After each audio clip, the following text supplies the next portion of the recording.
you have an obligation to make sure that those animals are cared for properly and not harmed in any way. And one issue that's a little bit contentious is loading cattle in the doghouse that are too tall for the doghouse. And basically, anything that is loaded into your liner should not come in contact with a deck or a roof. It should be able to stand in its natural position. And if you run into some sort of problem where the cattle are too tall for the doghouse and they're rubbing, we can see some severe damage to the animals, and it has to be avoided at all costs. We'll just kind of step through the opening of the gates on, this is a Wilson trailer we're looking at today, but most major brands are pretty similar in design. This is your pull-out ramp to go up to your upper deck.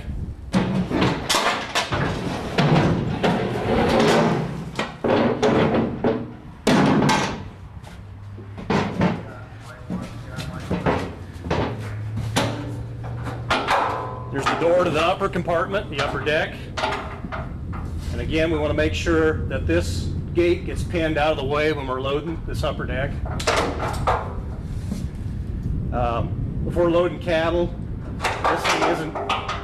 if this gate's not in the pin position, there's a potential for a few head of cattle to come by this gate and knock it, and swing it shut, cut off your load, and maybe some potential bruising could happen in this gate also.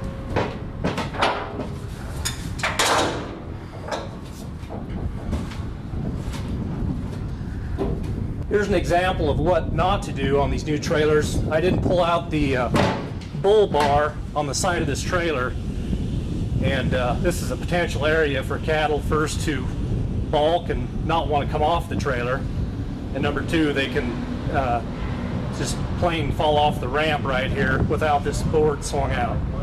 We're going to open the gate up to the top deck properly this time using the bull board.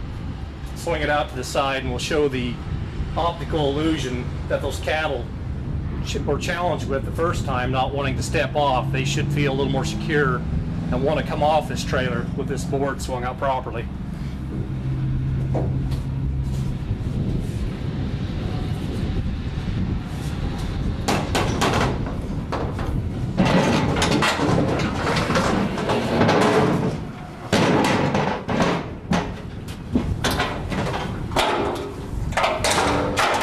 Now when that steer comes to the edge of this gate to step out to the tail, he has the security of this bull board out on the side, and he'll be a little more likely to flow and just make your cattle handling go a lot easier with this out in the proper position.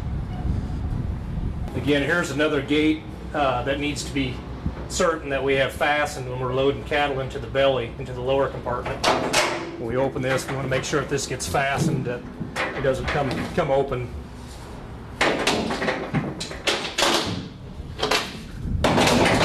This would be a typical crowd gate in current day cattle trailers, and it's probably a point of concern in terms of quality assurance for beef and driver safety.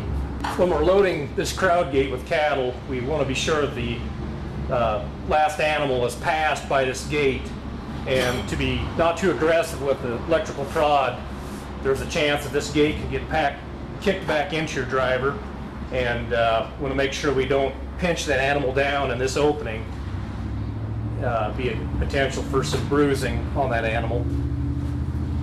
These trailers are well built and designed, but this is one pressure point we have to watch when we're training new drivers. This counterbalance door can certainly be a place where a driver can get injured while you're loading cattle in this bottom nose.